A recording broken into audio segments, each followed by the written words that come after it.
He hadn't been buried for more than 3 hours before she called me a gold digger. She said it standing in front of the hors d'oeuvres, with a champagne flute in one hand and grief-free makeup in the other. Loud enough for everyone to hear. Her father had died, and I had become her target. "Enjoy your payout, sweetheart," she said, all teeth and venom. "I'm sure it's what you married him for." Nobody stopped her.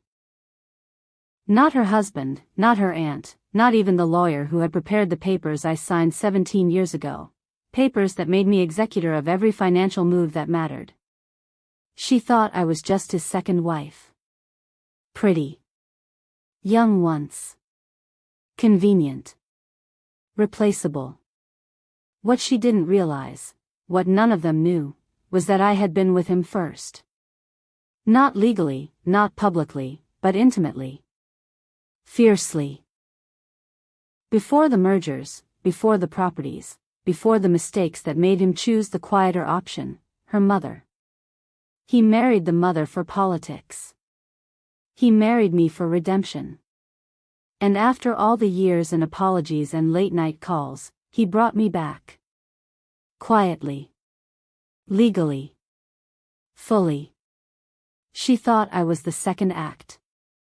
But I was the first war. The first time I met him, he was broke. A junior partner with a temper, a whiskey problem, and a mind like fire. I was sharper. He liked that. I was 23, working in client relations, and I just closed a deal that kept the firm from collapsing. He said I was dangerous. I told him he couldn't afford me. He laughed like a man already imagining the price. We weren't official. Not in the way that got you wedding rings and baby showers. We were the kind of love that lived in blackout hours and boardroom corners. He promised me the world, and then one day, he disappeared to marry a woman his father approved of. A name with legacy, connections, pedigree. She became his real wife. And I became a lesson. But he kept coming back. He never stopped calling. Even after the baby. Even after the house in Connecticut. When that marriage fell apart, I didn't return right away. I made him wait. 10 years later, when he came back to me, he did it with apologies and irrevocable trusts. He did it with assets. With his name on the title of my townhouse. With a contract that named me beneficiary of everything that mattered before the lawyers ever got involved. His daughter never knew. To her, I was just the final wife. The polished widow with calm hands and silent power. She thought she could fight me in court. She had no idea the war had ended long before she ever knew it began. I didn't raise her. I didn't even speak her name in the early years. But I knew everything. Her spending. Her loans. Her failed startups. The way she sold her mother's jewelry to pay off a car note. She thought the money came from her father. It didn't. It came from me. I paid it to keep her close. Not out of kindness. But to know how far she would sink if left alone. When her father died, she thought she'd win the inheritance by default. She even tried to challenge the prenup. That was the day I revealed the trust had been dissolved, by her father, at my request, 6 months before he passed. The money? Already gone. Transferred. Folded into accounts offshore with access codes only I had. The house she wanted? Left to her in name only. No maintenance fund. No liquidity. Just a 5,000 square foot mausoleum of antique rugs and leaky plumbing. I didn't argue. I didn't yell. I handed her the keys and said, "Congratulations on your inheritance." She thought it was a win. She didn't see the termites in the foundation. She didn't notice the art appraisals had expired. She didn't know the roof had been quietly condemned by the county. She thought I was retreating. But I was already gone. With everything. She filed paperwork the following Monday, fast, smug, predictable. She walked into her father's attorney's office in leather boots and entitlement, expecting a smooth transfer. Instead, she left pale-faced and wordless. Because there was no trust. There was only a ledger of distributions, final, executed, irreversible. The assets she assumed were frozen until probate had been strategically and legally moved months prior into a discretionary fund under my management. Her name never appeared. The lawyer, a quiet man who had worked with my husband since his first divorce, followed every instruction I gave him to the letter. And the final instruction was simple: leave her the house. Nothing else. The house was a perfect distraction. Large, historic, and filled with heirlooms that screamed value to someone like her. But the truth was uglier. Appraisals had plummeted, deferred maintenance costs exceeded $200,000, and the antique rugs she admired were water-damaged beyond restoration. I'd seen to it. Quietly. Legally. Over years. Like rot under paint. Meanwhile, I had moved the real assets, our Swiss accounts, the Brazilian timber investments, the silent holdings in tech patents we never attached to his name. All of it existed under a holding company with two signatories, his and mine. At his death, my signature became law.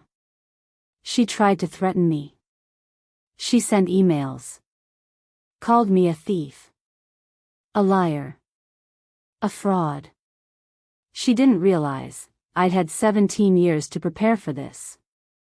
17 years of watching her, of calculating her greed, of watching her mother call me a phased-out fling at parties. Of waiting in silence while she grew smug in the belief that she would one day own what I built. She had the last name. But I had the last move. She hired a forensic accountant. He lasted 2 weeks before emailing her a single sentence: "There is nothing to recover." Of course there wasn't. I paid the best. I'd paid them before she was even legal to drink. The trust wasn't stolen. It was evolved, dissolved into entities she couldn't sue, funds she couldn't trace, and shadows she could never outrun.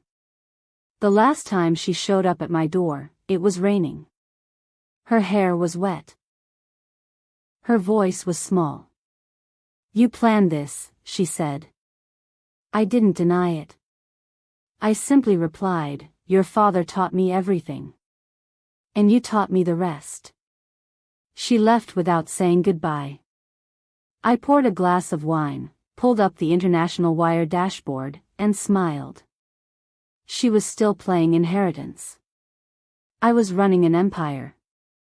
She moved into the house 2 weeks later with a bottle of champagne and an Instagram caption: "Coming home to what's mine." She didn't know the basement flooded every spring. She didn't know the marble countertops had been illegally replaced, voiding the insurance. She didn't know the antique clawfoot tub in the master bath had a crack running through its base that leaked slowly, silently, into the floorboards. But I did. Because I had lived in that house once. And I had watched it slowly rot from the inside out, year after year, while she stayed in Manhattan, sipping overpriced cocktails and waiting for her father to die. The portraits she posted, lavish curtains, oil paintings, grand pianos, were theater. None of it was liquid. None of it was real. And every time she tried to sell something, she hit a wall. The Ming vase? A reproduction. Worthless. The grandfather clock? Seized in a loan settlement 5 years ago. The Steinway? Co-owned by a defunct music trust, now embroiled in litigation. She had inherited a museum with no tickets and no funding. I made sure of it. One by one, her options closed. No buyer. No investor. No inheritance. The day the fire started, I was overseas, quietly finalizing the last transfer of our Argentine holdings into a philanthropic shell built in my name. The text came from my attorney. Electrical. Kitchen. She's fine. House is not. I didn't smile. I didn't gloat. I sat with the silence of inevitability. That house was her monument. Her weapon. Her imagined birthright. And now it was blackened wood and smoke-drenched marble. She tried to blame me. Of course she did. But her father had signed off on every repair deferral. She had signed off on every code violation waiver when she filed for ownership. And I had signed off on every insurance revision that stripped it bare of coverage. There would be no payout. No recovery. Only ashes. She called once, her voice brittle, small, not angry anymore. Just tired. I don't understand, she said. I replied softly, you inherited everything you fought for. Then I hung up. I poured a drink on a balcony that faced a foreign coast, slipped off my shoes, and watched the water roll in. Let her grieve the way she forced me to. Let her learn that war isn't always loud. Sometimes it's just, final. She left the country that fall. Quietly, like shame moving through customs. No statement. No press. No legal action. Just vanished. A woman who once walked into cocktail parties dripping in inherited arrogance now reduced to borrowed time and public silence. I knew she'd land on her feet, somewhere humid, perhaps, with cheap rent and no memory of her last name's value. But I also knew she'd never come back. Not to that city. Not to his grave. Not to the legacy she thought she owned. Meanwhile, I remained, unchallenged, unbothered, and very well funded. The final account was the Zurich Fund. The one her father had created in our first year back together. It was listed under a shell foundation tied to children's literacy. She'd never thought to look there. Why would she? She never read. Never paid attention to what mattered. She believed money came from bloodlines. I knew it came from foresight. When the account matured, I closed it personally, by appointment, in a glass building that overlooked the Alps. The banker smiled, handed me a folder, and said, "You planned well." "I didn't plan," I replied, signing the final document. I remembered.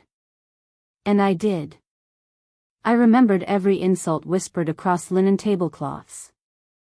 I remembered the time her mother told me I was too young to understand love. I remembered my name being excluded from legal documents for optics. I remembered the night I stood in a parking lot while her father promised he'd fix it all, and the morning he did. And I remembered what my silence had bought me: power without spectacle. Revenge without fingerprints. A life built on legacy, not luck. I returned to the States only once, to sign the last of the estate disbursements. I watched the attorneys fold papers and stamp approvals. I didn't offer commentary. I wore black and gold. I looked like closure. As I left the firm, a junior partner handed me a letter. No return address. Handwritten. Shaky script. It was from her. One sentence: "You win." I folded it. Slipped it into my purse. Didn't respond. Because it wasn't a win. It was a warning.